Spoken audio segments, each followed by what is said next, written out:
E a Covid-19 é uma doença de transmissão respiratória causada por um vírus chamado tecnicamente SARS-CoV-2. Com essas características, ela foi inicialmente descrita como uma infecção viral do trato respiratório, com os efeitos esperados de infecção principalmente para órgãos como a traqueia e os pulmões. Com o avanço da pandemia, a doença também mostrou sintomas como alterações neurológicas, de comportamento, insônia, dores musculares e nas articulações que podem durar meses, a chamada Covid-19 longa. No entanto, a doença ainda se apresenta como um grande quebra-cabeças, com várias peças fora do lugar. Estudos recentes mostram uma associação da infecção com processos inflamatórios que podem atingir o coração, os testículos, os rins e o cérebro. Vamos entender então o que dizem as pesquisas em andamento sobre o assunto e quais os riscos de complicações pela Covid-19. São os conhecidos sintomas pós-Covid que muitas pessoas relatam. Gosta do nosso conteúdo? Não esqueça, deixa o like, se inscreva no canal, acione o sininho, clique em todas as notificações, assim você não perde nada. Bom, conhecimento adquirido então com o tempo. O conhecimento científico é construído com o tempo a partir da observação e análise de um conjunto de profissionais. Quando o Zika vírus, transmitido aos humanos pelo mosquito Aedes aegypti, foi introduzido no Brasil em 2014, o conhecimento dos impactos que poderiam ser causados pela infecção eram limitados. Em outubro de 2015, a médica da maternidade pública de Campina Grande, na Paraíba, Adriana Mello, identificou um número crescente de crianças nascidas com microcefalia. Para tentar entender o que poderia estar por trás das malformações, a médica enviou para análise no laboratório de flavivírus da Fiocruz, do Instituto Oswaldo Cruz, no Rio de Janeiro, amostras do líquido amniótico de 2 gestantes que tiveram os fetos diagnosticados com microcefalia através de exames de ultrassonografia. Os resultados da análise constataram a presença do genoma do vírus Zika nas amostras, dando início a uma grande investigação pela comunidade científica brasileira e internacional da associação entre o vírus e a malformação dos fetos. Hoje é amplamente conhecido que o vírus é capaz de atravessar a placenta e provocar danos às crianças em desenvolvimento, levando a uma condição chamada síndrome congênita do Zika. Com a Covid-19, as investigações também são contínuas e incluem um grande grupo diverso de especialistas, como médicos, enfermeiros, fisioterapeutas, biólogos, biomédicos e virologistas, entre outros. Vamos entender então o que acontece durante a infecção. A principal porta de entrada do novo coronavírus no organismo são as vias aéreas. A infecção acontece principalmente quando uma pessoa inala as partículas do vírus eliminadas por alguém contaminado, durante a tosse ou espirro. Uma vez dentro do organismo, o vírus invade as células humanas e dá início a um processo de replicação, ou seja, um único vírus passa a produzir milhares de cópias de si mesmo. Nessa etapa, chamada de incubação, as pessoas podem não apresentar sintomas, embora já possam transmitir o vírus. O avanço da infecção sinaliza para o sistema imunológico, responsável pela defesa do corpo, a presença então de um elemento estranho no organismo. Para combater o invasor, o sistema imune conta com 2 tipos de defesa. A primeira delas, chamada inata, existe desde o nascimento e atua de forma rápida contra qualquer invasor. No entanto, a resposta inata não é específica e pode ter capacidade limitada. Já a resposta imune adquirida consiste primeiramente na identificação do invasor, para o posterior desenvolvimento de uma estratégia de combate mais específica. Por isso, ela demora mais para ser ativada, mas pode ser mais eficaz no enfrentamento ao vírus. O mecanismo da resposta imune adquirida é o princípio básico das diferentes tecnologias utilizadas para a formulação das vacinas. Embora os imunizantes possam ser desenvolvidos com métodos distintos, como as vacinas de vírus inativado, de RNA mensageiro ou de vetor viral recombinante, o objetivo final é o mesmo: oferecer ao sistema imunológico a informação associada ao novo coronavírus para que o próprio corpo desenvolva as defesas específicas contra o micro-organismo, como a produção de anticorpos neutralizantes e a indução da resposta celular. Com o objetivo de frear a infecção, o vírus desencadeia uma resposta inflamatória no organismo. Quando exacerbada, a inflamação pode danificar as células do próprio corpo, provocando lesões em diferentes órgãos. E como a Covid então pode afetar o coração? Quando a inflamação atinge o miocárdio, que é um músculo do coração, temos uma condição chamada miocardite, Os principais sintomas são dor no peito, falta de ar e palpitação e ainda frequência cardíaca irregular. Pesquisas recentes indicam uma associação entre a Covid-19 e o quadro clínico cardíaco, que pode levar à hospitalização, insuficiência e morte súbita. A Covid grave proporciona uma infecção generalizada, uma síndrome infecciosa sistêmica. Esse componente vai levar à inflamação em diversos órgãos e sistemas. Em relação ao vírus invasor e resposta do hospedeiro, um desses órgãos acometidos pode ser o coração, palavras do cardiologista Leandro Costa, do Hospital Alemão Oswaldo Cruz, em São Paulo. Segundo um estudo conduzido por pesquisadores dos Centros de Controle e Prevenção de Doenças dos Estados Unidos, o CDC, pacientes com a doença tiveram quase 16 vezes mais risco de miocardite, em comparação com pessoas que não foram infectadas com o novo coronavírus. A análise considerou o período de janeiro de 2019 a maio de 2021. De acordo com o estudo, os pacientes com miocardite eram ligeiramente mais velhos do que aqueles sem a condição. A inflamação do miocárdio também foi mais comum em homens, 59,3% dos casos, do que mulheres. A análise dos pacientes com a Covid-19 mostrou que eles tiveram 15,7 vezes o risco de miocardite em comparação com os não infectados.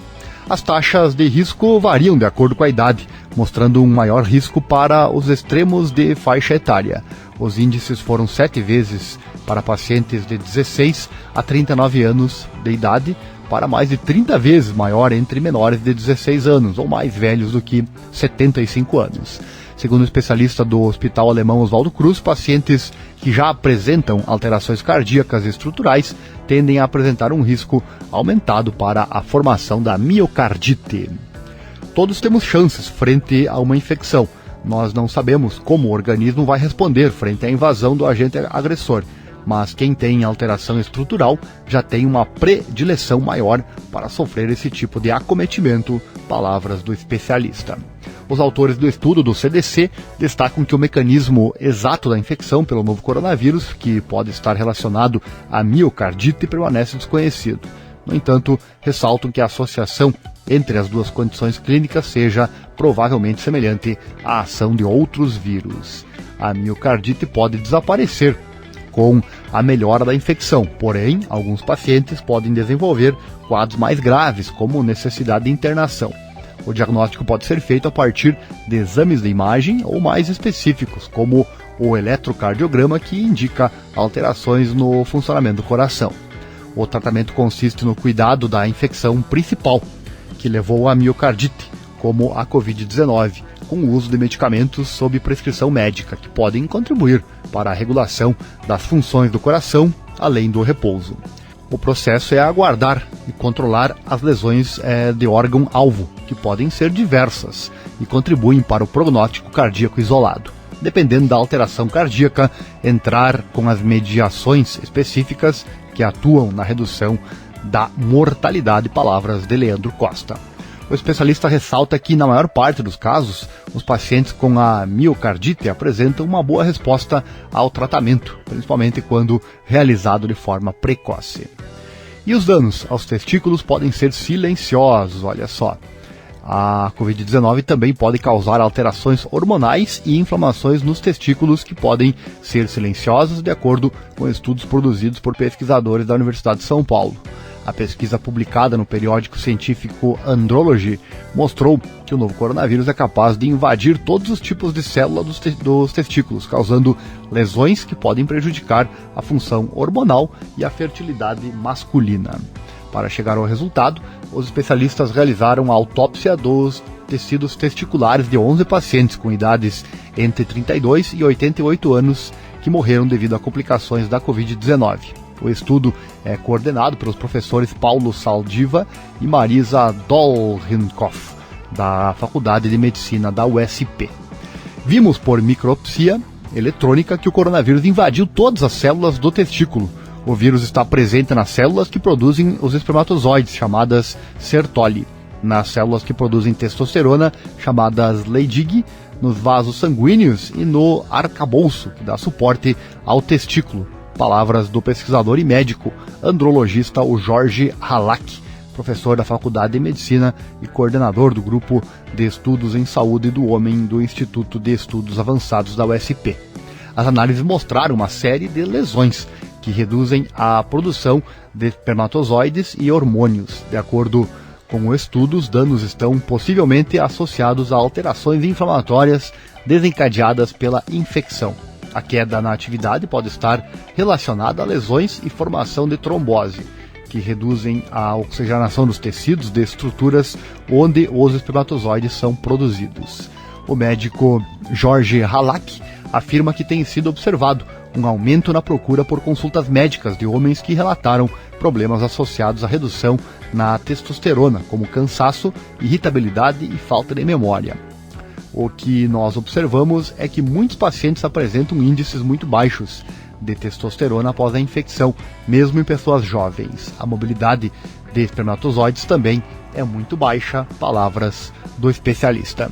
No entanto, ele explica que a inflamação dos testículos pode não apresentar sintomas, por isso o médico sugere que a atenção aos testículos deve entrar na rotina de cuidados em relação à Covid-19, especialmente de pacientes que desejarem ter filhos.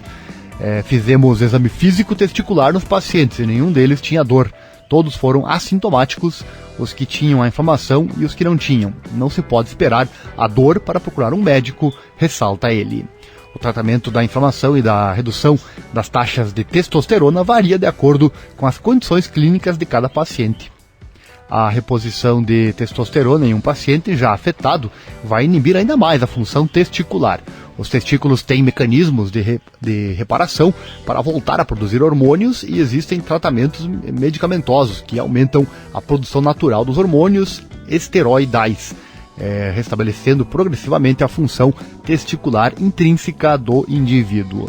Isso também vai depender se houve lesão às células de Leydig e em qual grau, que é algo que não sabemos ainda, palavras do Jorge Halak. Ainda, a interação do vírus com uma enzima provoca lesão nos rins. Uma pesquisa conduzida por especialistas da Universidade Federal de São Paulo, a Unifesp, publicada no periódico Frontiers in Psychology, mostrou que o SARS-CoV-2 também é capaz de provocar danos aos rins. O estudo de revisão fez um apanhado de diversos achados científicos que ajudam a explicar como o vírus pode levar a problemas graves no sistema renal. Os pesquisadores estimam que a chave pode estar nas interações dos vírus com uma importante enzima presente no organismo humano. Quando uma pessoa é infectada, o novo coronavírus precisa interagir com a enzima chamada conversora de angiotensina 2, que é AC2 na sigla em inglês. Ela permite que o vírus entre nas células humanas e dê início ao processo de replicação, que é fundamental para o processo de infecção. O receptor do vírus é uma proteína chamada AC2. O vírus se liga nessa proteína para entrar na célula e causar a doença. Ela existe em grande quantidade nos rins, assim como existe em outros órgãos como pulmão e coração. Essa proteína, junto com outra enzima chamada AC1, age de forma equilibrada nos rins para manter nossa pressão arterial, palavras da pesquisadora Dulce Helena Casarini, uma das autoras do estudo e professora da Unifesp. O que os pesquisadores da Unifesp descobriram é que essa enzima específica também é capaz de induzir um desequilíbrio em outros sistemas do organismo, incluindo o responsável por regular a pressão arterial, chamado de renina-angiotensina, e outro que está envolvido em vários processos biológicos, chamado de calicreina-cinina. Embora os nomes pareçam complicados, o resultado é simples. A enzima influencia nos processos de inflamação, controle da pressão sanguínea e proliferação celular. O rim não elimina as substâncias que são tóxicas, vai aumentando a vasoconstrição, que é a contração de vasos sanguíneos, e sobrecarga na função renal, palavras da Dulce. Com essa informação, os cientistas compreenderam que o comprometimento das funções da enzima AC2 pode reduzir o fluxo sanguíneo e a capacidade de filtração dos rins. A alteração da função renal pode dificultar a eliminação de substâncias que, em excesso, podem ser tóxicas ao organismo. E para finalizar, o vírus invade as células do sistema nervoso. Os impactos da Covid-19 para o cérebro têm sido amplamente estudados desde o início da pandemia. Estudos revelaram que o coronavírus é capaz de invadir as células do sistema nervoso e provocar danos ao órgão. Uma das pesquisas foi conduzida por especialistas brasileiros da Fiocruz, do Instituto D'Or e da Universidade Federal do Rio de Janeiro. A partir da análise do tecido neural de um paciente que morreu de Covid-19, os pesquisadores descobriram que as células dos neurônios permitem a entrada do vírus. Embora o vírus consiga produzir o material genético dentro das células, ele não foi capaz de se replicar. Mesmo assim, a presença no tecido nervoso foi capaz de causar danos. Pesquisadores da USP vão investigar os possíveis danos do novo coronavírus ao cérebro humano. Para isso, será usada a tecnologia dos minicérebros, tecnicamente chamados de organoides cerebrais, que foram essenciais para as descobertas do impacto do vírus Zika na malformação congênita. Os experimentos serão conduzidos a partir de células-tronco pluripotentes induzidas, que podem ser manipuladas em laboratório para criar estruturas com funções semelhantes às do cérebro. A partir dessas estruturas, os pesquisadores vão poder simular o processo de infecção dos tecidos humanos e compreender melhor os mecanismos utilizados pelo vírus que podem ser nocivos. A resposta para os danos neurológicos também está na resposta inflamatória exacerbada. Um estudo publicado na revista científica Cell indicou a presença de moléculas inflamatórias no líquido cefalorraquidiano, um fluido presente ao redor do cérebro e da medula espinhal. As alterações podem estar relacionadas aos sintomas de confusão mental, perda de memória e dificuldade cognitiva vivenciados por pacientes com Covid-19 longa. Então tá aí, meus amigos, várias questões bem importantes e complicadas com relação à Covid longa no nosso corpo, onde ela afeta, os órgãos que ela afeta, para aqueles que desenvolvem então essa questão de quando a Covid mantém-se no corpo, trazendo as consequências para nós, seres humanos. Aí você conhecendo então os impactos ocultos da Covid-19 em órgãos como coração e testículos. Gostou? Então deixa o like, se inscreva no canal, acione o sininho, clique em todas as notificações, assim você não perde nada. Dê uma força para nós podermos trazer mais e mais conteúdo de qualidade aqui no canal. Estudos então recentes mostrando associações das doenças causadas pelo novo coronavírus com processos inflamatórios que podem atingir o coração, os testículos, os rins e também o cérebro. Não esqueça nosso site também, www.divulgueconosco.com.br, no Google Divulgação by Ariel. Lá tem muita informação diariamente para você.